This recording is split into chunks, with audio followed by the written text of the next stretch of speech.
Welcome back, you filthy exiles. So, obviously, I've had some people ask about the General's Cry circuitry and whether or not I could convert it to 3.16, and I've done exactly that.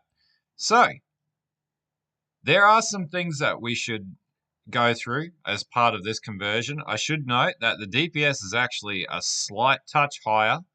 Armor is crazy powerful now. Max resist, 34% block, and there's quite a lot of health sort of recovery from Warcry, which is fantastic. Dexterity is only down by like what's that, 5 points. So this is easily remedied through just modifying the tree just a little bit more. The only thing that we'll need to keep check on is the unreserved mana, but it's tit for tat regen, which is sustainable as it was in the previous build. So pretty much this is an end game iteration of the tree, but not too difficult to get to. The only real hard item to get is a 6-link Christian's Carpus, and this is obviously the old iteration of the Christian's Carpus as well. I should probably note that the armor will be a little bit less than what it previously was here. So this armor effectiveness down in this stat is going to be dropped by just a little bit, but not too much at all. Now, when looking at this tree also, this combined DPS is misleading because it's calculating it off attack rate. You need to have a look at it by full DPS when you tick it onto the skill, but that'll all be selected for you in the All right, so let's get into the tree and have a look and see how this works. So pretty much it's relatively similar to the last tree. So you're going to come down and pick up these nodes in here to Warrior's Blood. Now you are going to come up, and we actually don't need Eternal Youth anymore because Eternal Youth does nothing for this build. So you'll come up and you'll grab Deep Breaths and the node in here. You're also going to grab the Warcry Mastery because we can do that now. Now, some of the nodes on the tree that were originally in existence have actually been folded into the Warcry Masteries, and they are quite powerful on this build as well. Now, we still take the Dual Socket up here. We still even managed to fit in Tireless up here, which is great. So, coming back down, this is going to be where the big change was. Originally, we came up and we picked up this Constitution wheel, and we also would have picked up this node here. We no longer need to do that. So you're going to simply come down here to the strength cluster here, or the strength crossroads here. Now, to trigger second sight, obviously this uses a brutal restraint duel, so once you get access to that, you'll tick on second sight. The other thing that you'll need to do is pick up the Command of Steel. This is going to give you increased attack damage while holding a shield, and the Shield Mastery, which gives you 2% increased attack damage per 75 armor, or evasion rating on shield. You'll also pick Admonisher, which is going to buff up your Warcry buff, or your Warcry skill, and you're going to run Warcry Mastery, recover 15% of life when you use a Warcry. This is going to give you increased survivability on the build, much like the node used to originally, which was similar to this node here, Escalation, except this is way more powerful than Escalation. It's actually a lot better. So, then you come down, pick Bravery, and I've also selected Defiance as well, which is going to increase the defenses from your shield and from your shield. That doesn't directly affect the armor on your shield, just your total global defenses, and it also gives you 24% increased attack damage while holding a shield, so it's going to buff up your damage even further.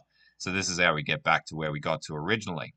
Now, coming back up, we're going to come back through here. Now, this does use a double cluster setup. So, Rattling Bellow, Cry Wolf.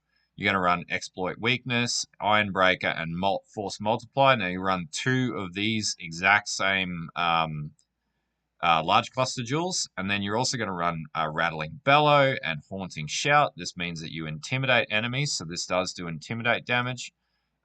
You'll pick up Resolute Technique, pick up Barbarism, of which you're going to pick up the Life Mastery as well. So that's going to give you 10% increased life. So pretty much in this cluster, you get 4% life, 8% life, 10% life. So it's what, 22% life in just this cluster, which is really good. A lot less travel around the tree to get life, which is nice.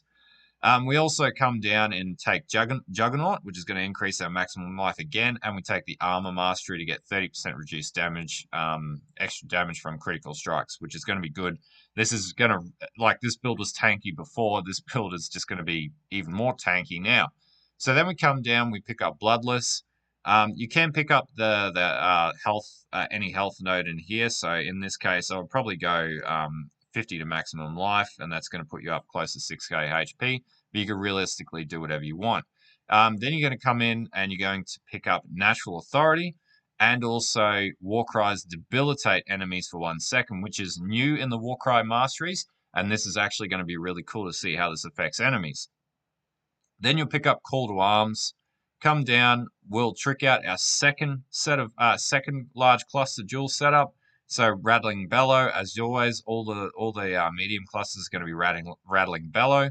We're going to do Warning Call. We're going to do again Rattling Bellow, and then Lead by Example. And this is going to give you Onslaught, which I'm pretty sure is ticked on in the tree as well. Now you proc Fortify by shield charging around, and you have life tap from shield charging around as well. So just coming back to the tree, that's pretty much it. We come down here, we don't need to do anything else. Now you will notice one thing is that on the amulet, it does have gladiatorial combat. We can't actually see that in the tree anymore, funnily enough. Combat, let's just have a look. So there doesn't appear to be a gladiatorial combat node anymore, which is really interesting. So that really frees up the amulet to be anything that you realistically want it to be. Because I think from gladiatorial combat, this was converted to versatile combatant. It's actually going to be, you could run ambidextrous in this case. Actually, no, you wouldn't run ambidextrous, sorry. So you've got versatile combatant now. We're not going to use that because we don't need that node. We already have it. So you could actually pick that. You could actually pick anything that you want. If you're struggling with mana, you could pick charisma. If you're struggling with, not runes because that's not applicable, you might want purity of flesh for more chaos resist. You might get sovereignty because you want 12% increased mana reservation efficiency. So you free up your mana. You could get ailment reductions. You could pretty much do anything you want with that, or you could just go for more damage or cannibalistic rite or something with more impale. It's really open to what you want to do now. So there's actually a lot more flexibility in the tree to sort of scale damage and life and everything else in between. So anyway, I'll put this new tree in the POB. This is scaled for 3.16 for the Berserker, in particular the build that I featured in my League Starter video. Now, from a League Starter perspective, Corpse Walker is going to be your target item. You want to get this straight away. Everything else sort of falls into line. Darkseer is normally really cheap. Same with Crown of the Inward Eye. You'll get this natively as you play through the game. Honestly, this is only with a 2600 armor shield. So, this can actually go significantly further. And this is actually running the nerfed shield charge, which they scale damage down. So, yeah, I'm really interested to see. We'll just double check that and make sure. So, yeah, that's the only shield charge that exists in here. Yeah, so this is with scaled down shield charge. So and it being rejigged to work differently based on the amount of armor on your shield. So this is post nerf to shield charge plus post sort of buff, and it balances out to actually be a better end result than previously. Anyway, if you like this video, like and sub, and until next time, bye.